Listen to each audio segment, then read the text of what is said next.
dengan mengusung katanya pasangan Anies dan Muhaimin. Bagaimana mungkin tanggapan Pak Prabowo? Karena Pak Prabowo tadi di dalam saya dengar itu juga menyinggung soal ini udah diskusi 38 jam tapi nggak ada ujungnya. Apa tadi maksudnya itu atau tadi juga politik pecah belah dari Ibu dan menarik juga. Itu apakah situasinya seperti ini gitu pembentukan koalisi sekarang? Lalu yang kedua, penentuan cawapres nanti akan lebih mudah Pak Prabowo mungkin dengan Erlangga atau siapa, karena kan mungkin koalisi makin berujuk lagi Pak. Terima kasih. Ya, saya jawab ya. Ya inilah nama demokrasi kita, ya. Demokrasi kita musyawarah. Saya sendiri belum dengar rencana-rencana itu, tapi itu demokrasi. Kita negosiasi, kita musyawarah, santai-santai saja, ya. Wakil Presiden nanti saatnya ada, ya.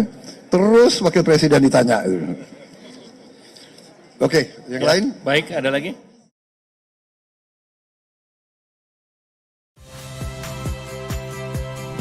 Saya Aldin Fridianto. Saksikan terus program-program Kompas TV melalui siaran digital, pay TV, dan media streaming lain. Kompas TV, independen, terpercaya.